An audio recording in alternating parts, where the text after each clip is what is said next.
ایک ایسی سرزمین جہاں باغات کی قطاریں تھیں، دائیں بھی سبزہ بائیں بھی سبزہ،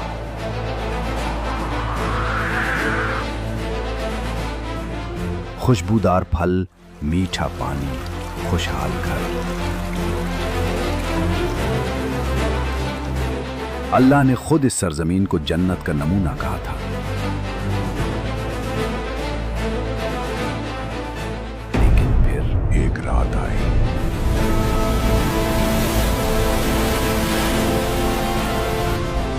ایک بند ٹوٹا،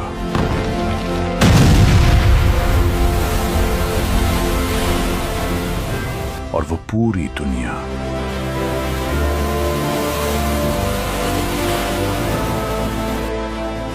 وہ باغات، وہ محل، وہ غرور، سب کچھ پانی میں بہہ گیا۔ قرآن کریم نے اس تباہی کو ایک نام دیا، سیل عرم۔ یہ صرف ایک سیلاب نہیں تھا، یہ اللہ کا عذاب تھا، ایک ناشکری قوم۔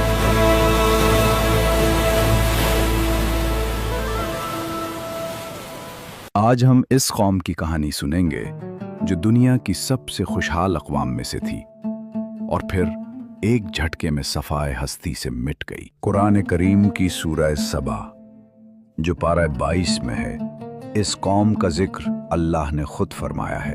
سبا یمن کی سرزمین پر آباد ایک عظیم قوم تھی، اور اس عظیم قوم کی حکمران تھی ملکہ بلقیس، وہ ملکہ جسے دنیا کی ہر نعمت دی گئی تھی، عظیم تخت، بے شمار دولت اور ایک طاقتور قوم۔ لیکن اللہ کے نبی حضرت سلیمان علیہ السلام کے ایک خط نے اس ملکہ کی پوری دنیا بدل دی، اور وہ ملکہ جو کبھی سورج کو سجدہ کرتی تھی، اللہ رب العالمین کے سامنے جھک گئی۔ یہ ہدایت کا وہ عظیم قصہ ہے جو قرآن کریم کی سورہ نمل میں محفوظ ہے۔ آج ہم اس قوم کی کہانی سنیں گے جس کی ملکہ نے تو حق پہچانا، لیکن قوم نے وہ سبق بھلا دیا۔ مورخین اور ماہرین آثار قدیمہ کے مطابق یہ قوم آج سے تقریباً 3000 سال پہلے موجود تھی۔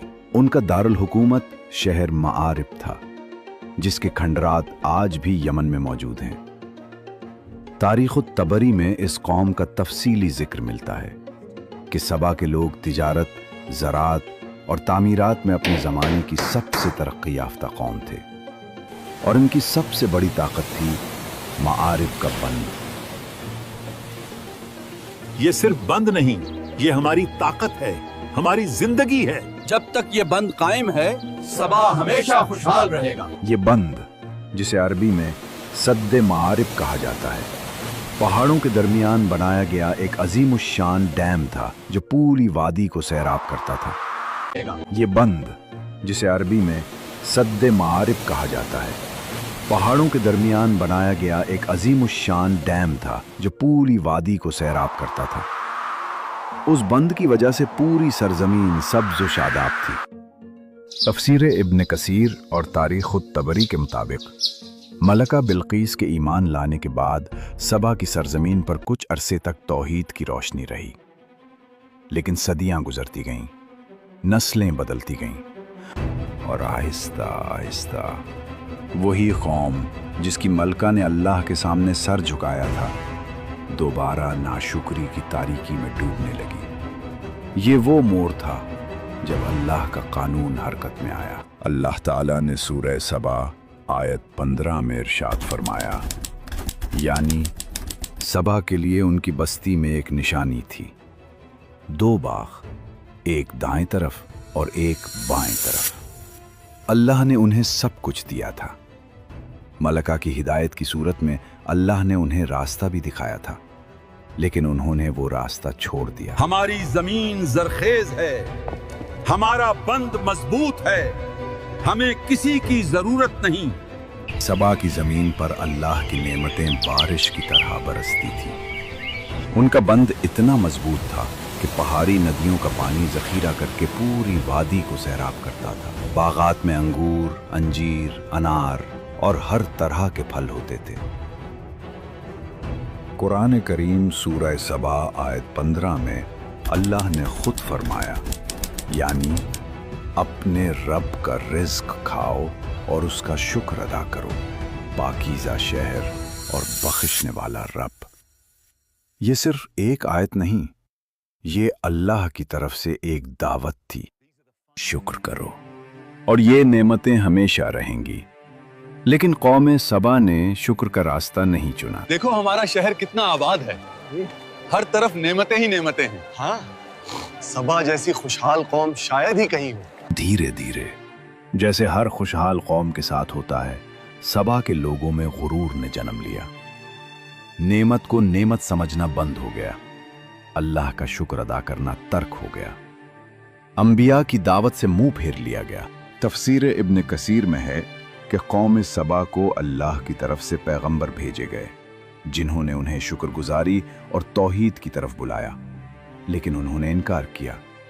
انہوں نے کہا، ہماری زمین زرخیز ہے، ہمارا بند مضبوط ہے، ہمیں کسی کی ضرورت نہیں۔ یہ وہ لمحہ تھا جب قوم کی تقدیر لکھی جا رہی تھی اور وہ بے خبر تھے۔ قرآن کریم سورہ سبا آیت 16 میں اللہ نے اس مور کو یوں بیان فرمایا، یعنی انہوں نے منہ پھیر لیا تو ہم نے ان پر ارم کا سیلاب بھیج دیا۔ مفسرین لکھتے ہیں کہ اللہ نے اس بند میں چوہوں کو مسلط کیا۔ مفسرین لکھتے ہیں کہ اللہ نے اس بند میں چوہوں کو مسلط کیا جنہوں نے اس کی بنیادیں کمزور کر دی، یہاں تک کہ وہ عظیم بند ریت کی دیوار کی طرح گر پڑا۔ معارب کا بند جو صدیوں سے کھڑا تھا اس رات میں ٹوٹ گیا۔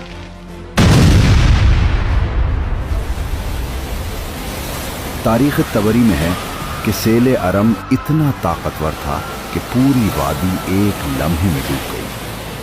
پانی، ہر طرف پانی آ رہا ہے ہمارا۔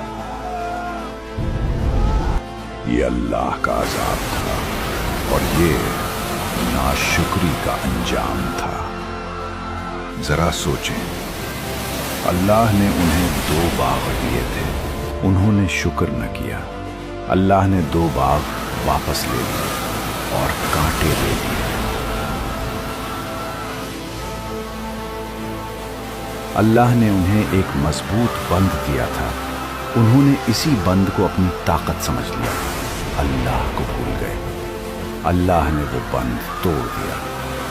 اللہ نے انہیں ایک متحد قوم بنایا تھا، انہوں نے اتحاد کو اپنی کامیابی سمجھا، اللہ کو نہیں۔ اللہ نے انہیں بکھیر دیا اور ان کی جگہ اللہ نے کیا دیا؟ وہ باغات جن کی قطاریں تھیں بہہ گئے، وہ گھر جن میں خوشیاں تھیں ڈوب گئے،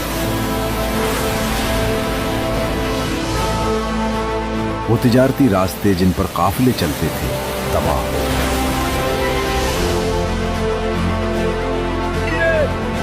یہ ہماری نافرمانی کی سزا ہے، ہم نے اللہ کی نعمتوں کی قدر نہیں کی۔ یہ اللہ کا قانون ہے جو ہر دور میں ایک جیسا ہے۔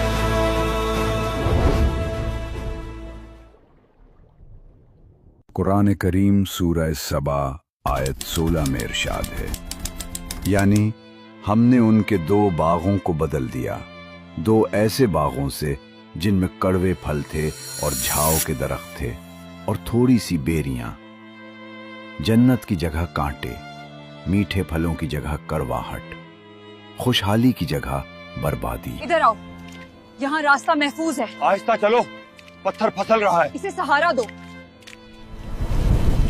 سیلاب کے بعد قوم سبا بکھر گئی۔ جو کل ایک طاقتور قوم تھی، آج ان کے خاندان جدا جدا ہو گئے۔ تفسیر ابن کثیر اور تاریخ طبری میں ہے کہ سبا کے قبائل اس تباہی کے بعد پوری جزیرہ نمائے عرب میں پھیل گئے، کوئی شمال کی طرف گیا، کوئی جنوب کی طرف، کوئی مشرق کی طرف۔ جو قوم ایک تھی وہ ٹکڑوں میں بٹ گئی۔ قرآن کریم سورہ سبا آیت 19 میں اللہ نے فرمایا، یعنی ہم نے انہیں قصے کہانیاں بنا دیا اور انہیں ٹکڑے ٹکڑے کر کے بکھیر دیا۔ قوم سبا کی کہانی ختم ہو گئی، لیکن اس کہانی کا سبق ختم نہیں ہوا۔ مارب کا وہ ٹوٹا ہوا بند آج بھی یمن کی زمین میں موجود ہے۔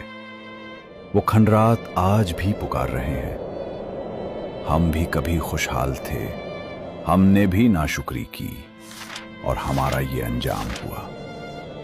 سوال صرف یہ ہے، کیا ہم سنیں گے؟ اے اللہ، ہمیں ان قوموں کا حال دیکھ کر عبرت لینے کی توفیق عطا فرما اور ہمیں ہمیشہ شکر گزار بندوں میں شامل فرما۔ آمین۔